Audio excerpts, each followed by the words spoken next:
It's weird to be a recovering drug addict. It was weird to be a drug addict, but at least I was on drugs.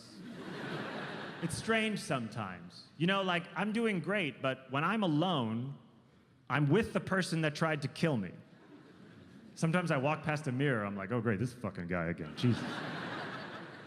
That is kind of a creepy feeling sometimes, but it's also a nice feeling. It gives me a strange kind of confidence sometimes. Because, like, look, I used to care what everyone thought about me so much. It was all I cared about. All I cared about was what other people thought of me. And I don't anymore. And I don't because I can honestly say, what is someone gonna do to me that's worse than what I would do to myself? What are you gonna cancel John Mulaney? I'll kill him. I almost did. I've been married for about 3.5 years now, and I love and respect my wife very much. So I said to her, hey, we've been married for 3.5 years, and she knew that. I said, do you mind if I still make fun of you on stage? And my wife said, she goes, yeah, you can make fun of me, but just don't say that I'm a bitch and that you don't like me. I was like, whoa, the bar is so much lower than I ever imagined. That's it? Also, I wouldn't say that. What kind of show would that even be? Hello! My wife is a bitch! And I don't like her! That's like a support group for men in crisis with keynote speakers John Voight and Alec Baldwin. Also, I would never say that, not even as a joke, that my wife is a bitch and I don't like her. That is not true. My wife is a bitch and I like her so much. She is a dynamite 5-foot Jewish bitch and she's the best. Everything was slower back in the old days because they didn't have enough to do, so they had to slow things down to fill the time. I don't know if you read history, but back then people would wake up and go, oh God, it's the old times. Oh shit, I gotta wear all those layers. There's no Zyrtec or nothing. Okay, we gotta think of some weird, slow activities to fill the day. And they did. Have you ever seen, like, old film from the past? Of people just, like, waving at a ship? Like...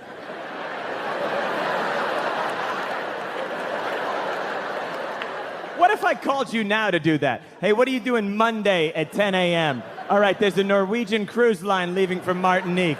Here's my plan. You and me get very dressed up, including hats, and then we wave handkerchiefs at it till it disappears over the horizon. No, I don't know anyone on the ship. My prescriptions. Not the illegal pills I bought on the street.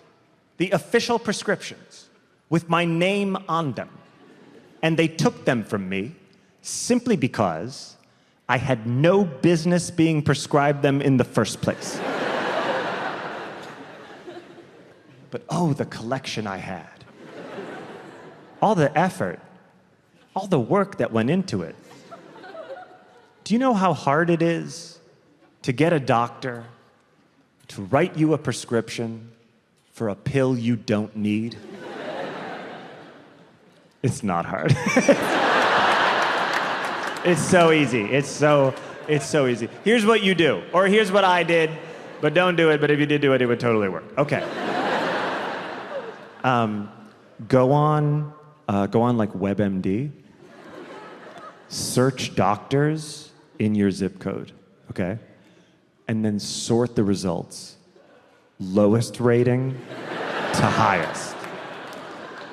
You will not need to scroll far. Find the doctor in your area with the lowest number of stars.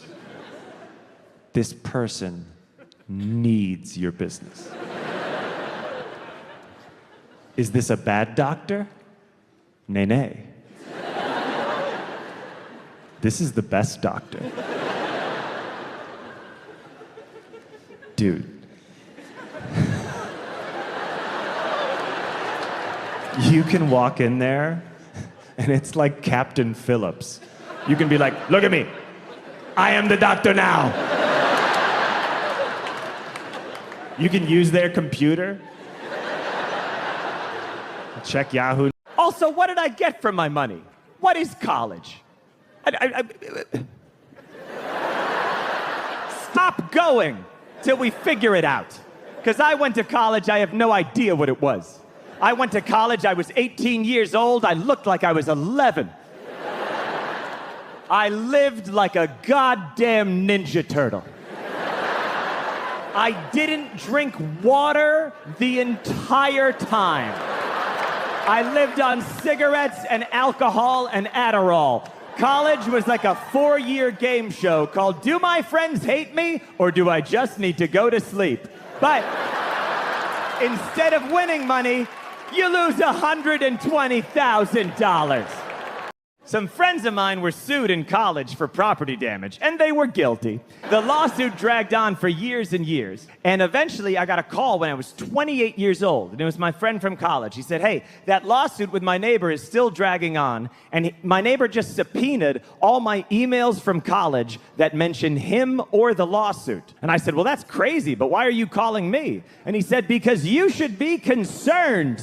Said, I have an email here from junior year where I wrote, hey guys, I'm gonna miss practice tonight because I have to meet with my neighbor about that lawsuit thing. And you replied, hey, do you want me to kill that guy for you?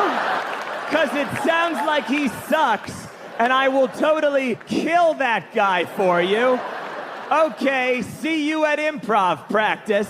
Of all the sentences in that email I would be ashamed to have read out loud in a court of law, I think the top one is see you at improv practice. It's good to give to charities, you know. My wife and I just gave a bunch of stuff to the Goodwill. We were moving apartments. We had a bunch of clothes and furniture, so we made a whole day out of it. We made these big piles of clothes, then we put the piles into these big boxes, then we put the boxes into the back of my car, and then they stayed there for 4 months. And then one day my wife said, hey, you took that stuff to Goodwill, right? And I said, of course I did. On an unrelated note, I'm gonna walk out the front door right now. So then I had to speed to Goodwill really fast, so it was charitable, but it was also fast and violent because I was throwing boxes at people.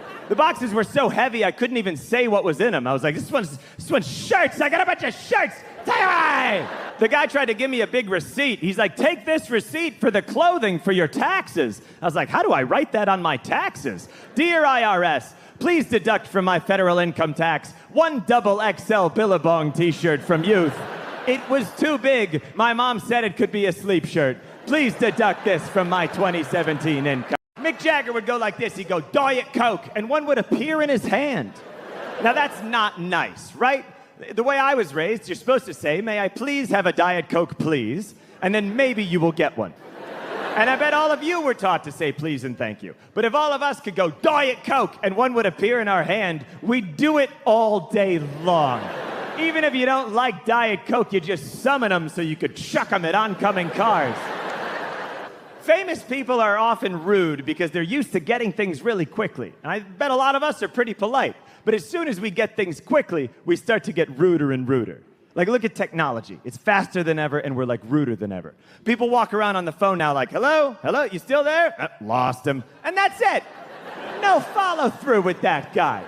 50 years ago, if you were on the telephone with your friend and suddenly the line just went dead, that meant your friend was murdered. I had a very weird job in my mid-20s for about 4.5 years. I was a writer right across the street over at Saturday Night Live. And it was very exciting. Yeah, it was great. I loved it. If you haven't seen the show, you gotta check it out. They have a host and a musical guest. Oh my God, you're gonna love it. Oh, real quick tangent. Okay, my favorite host ever introducing a musical guest was this, all right? The host was Sir Patrick Stewart, okay? Yeah, the great Sir Patrick Stewart. And this is how he introduced the musical guest, all right? He went, ladies and gentlemen, salt and pepper! Like he was surprised by Peppa. Minutes before, they'd been like, Sir Patrick, we can't find Peppa anywhere. And he was like, if we must go on with salt alone, we will go on with salt alone. And they're like, 3, 2, 1. And Peppa burst through the door and he's like, ladies and gentlemen, salt. And what's this? Peppa!